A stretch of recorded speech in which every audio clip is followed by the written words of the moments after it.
everybody, I'm back and I'm throwing together one of my favorite breakfasts. It doesn't have to be breakfast, but side dishes. I'm just making fried apples. Now I am making them with bacon. Don't know if you've ever seen that before. I thought I'd try that.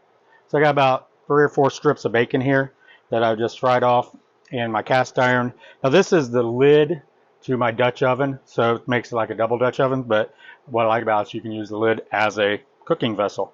So I've got the bacon fat. I'm leaving that in there, and I'm putting this on about medium. Swing that around because it is leaning a little bit. And I just got 4 apples here, and you can use whatever apple you like. Get rid of that fork. I got the sauce or the bacon done. My grandma, or actually I should say my mamaw, that Mom always talks about, Mama Potter that lived down in London, Kentucky. She used to make breakfast every morning when we were there. She'd make fried pork chops, sausage, bacon, fried apples, eggs. And I think I'm going to turn that down a little bit, put it back on low. And this was always one of my favorite side dishes that she had. I mean, it looked like a buffet at her breakfast table. And then by the time she's got breakfast started, we get it all cleaned up. She's already working on lunch. So this is just one of the treats that I always remember growing up with. Mom would make it some times, but mainly it was my Mama Potter that we used to get this all the time. So, like I said, you can use whatever apples you like. And I'm cutting them kind of thin so they cook a little bit quicker. If you like them a little bit thicker, you can do that as well. This is a nice little comfort dish. You can also put this over a buttermilk biscuit in a bowl with some ice cream or whipped cream, but ice cream is good. Have your little treat. You make it as sweet or as unsweet as you like. Get those apples out of the way. You can see what I'm doing here, huh?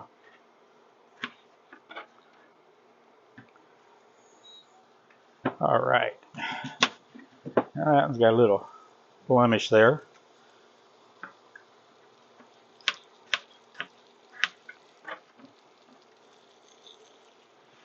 And if you're going to use, or for feeding a bigger family, you're just going to want to use a bigger pan, like a number 10 or number 12 cast iron skillet. You can do it in a regular pan as well. But Mama always used her cast iron, and I have one of her cast iron pans that I treasure, and she's probably made apples in it. Actually, I think that was her cornbread skillet that I've got. So we're just going to put these in, let them saute in that fat from the bacon. I'm not going to waste that. We used to spend every summer, we'd go down to Kentucky to see my mom and Paul Potter, my great-grandpa. And that was the highlight of my summers, going down there. And now, I get to grow up or live in the same mountains that they all were born in and grew up in. I'll just leave that skin on there. It's not going to hurt anything. Used to go fishing with Paul Potter down at their pond. That man could throw a hook in. Sometimes I think he cheated, but he'd throw it in with no bait. I think he put a worm or 2 on there when I wasn't looking. I'm just going to toss these apples around in that bacon fat. Oops, toss them out on the counter too. I am going to hit them with just a little bit of salt. Salt and sugar does go good together, but this also pulls out some of the juices from the apple. And that's going to help with the syrup we're going to be making. Oops, my hands are himself there. And that'll just bring the juices out a lot quicker. You just want to cook these about 8 to 10 minutes till they're soft. Some people like them a little more firm. You can do that too. I like mine a little soft. Alright, so I got them tossed around pretty good in that bacon fat. And so now they should hold spices a little bit. So I got some ginger and cinnamon I'm going to put on. Not a whole lot of ginger, just a little bit. Not sure which one I got. Yep, ginger. Maybe about 1/8 of a teaspoon. And cinnamon, maybe a 1/2 teaspoon to a teaspoon. You can adjust that to whatever you like. If you like a little bit more, a little bit less. Now I'm not going to put the brown sugar on yet because that's going to caramelize real quick and burn in the bottom of our cast iron, which we do not want. There we go. I think I have a lid here that will fit right on top of there. Pretty much. Let me rinse it off. It's a little dusty being under the sink.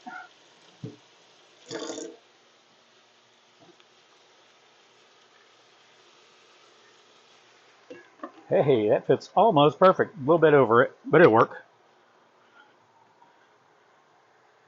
And I'm just going to let those cook down a little bit, soften up, and then we'll be back.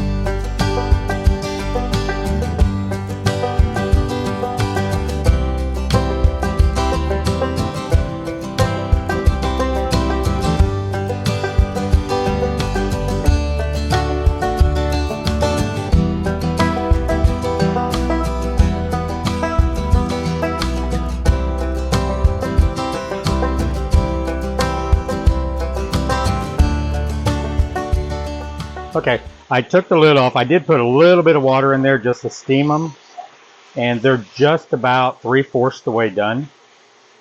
So now I want to put in about 2 tablespoons, maybe more, of butter. Add that to that lovely bacon fat that we had in there. That incorporated a little bit. And then I'm going to put a little brown sugar. Probably about 1/4 cup. And like I said, you can adjust that to how you want. This is just going to mix with the little bit of water, the butter, and make a nice little syrup for them. We toss that around, try to get some of that butter and brown sugar on everybody.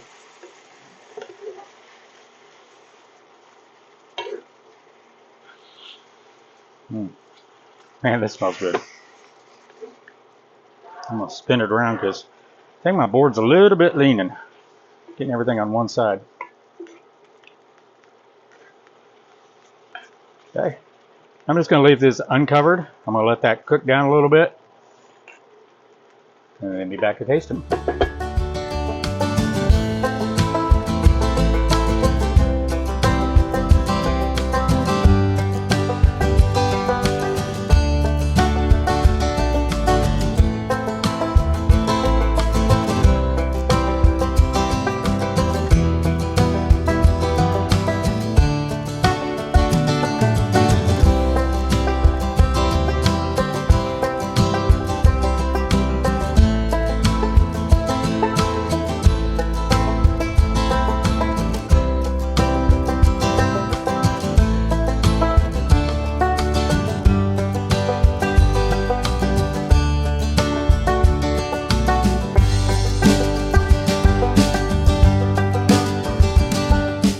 Okay, I'm back. My potatoes.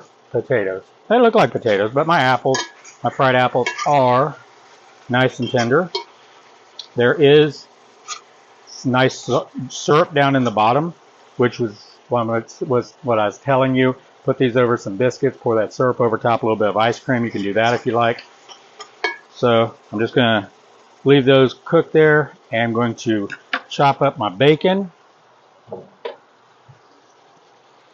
Now, bacon's totally optional to put back in, but the bacon fat adds a lot of flavor, so you really should do it. And now, if you don't want it, the bacon fat, you can use vegetable oil, you can use Crisco, lard, whatever you like, whatever fat of your choice.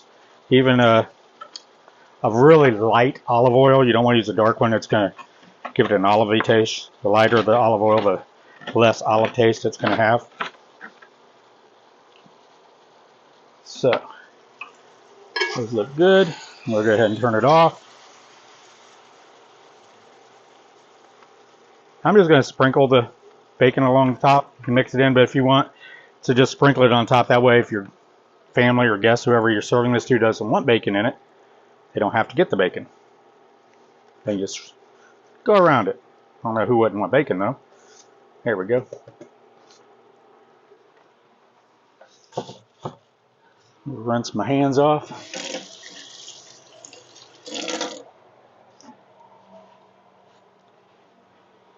And I'm going to give them a little taste here. Let's just do this up here on the side since it's probably not as hot as the others. I do have the bacon on there.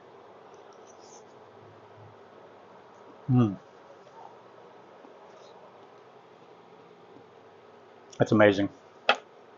Brings back a lot of memories. These apples, too good. I'm also going to stir them a little bit, get some of that fat in there. The fan just went off on the cooker, so you can probably hear me better now. But give these a try. You can put them in the refrigerator, put them in a microwave when you want something to treat at night. Like I said, over biscuits, over some bundt cake, or a nice little loaf of butter bread. Anything you like. It's just a great topping. It's kind of like a canned apple, but it's not got all that artificial sweetener and thick syrup in there. All natural. You saw everything I put in there. So give these a try. I appreciate you all very much. I'm going to put the recipe down below, the few ingredients we use, and I'll put it on my website, gregs-kitchen.com, which is a link down below. You can go right there and click it, the print button on the recipe, and it'll print it out for you. Again, thank you all for subscribing. If you haven't, hit the subscribe button down there in the bottom corner. Give us a like and share the video. We're getting close to 10,000 if we haven't went over 10,000 by the time I post this video, and it's all due to you guys, and I love you all. So thanks a lot, and I'll talk to you soon. God bless. Bye-bye.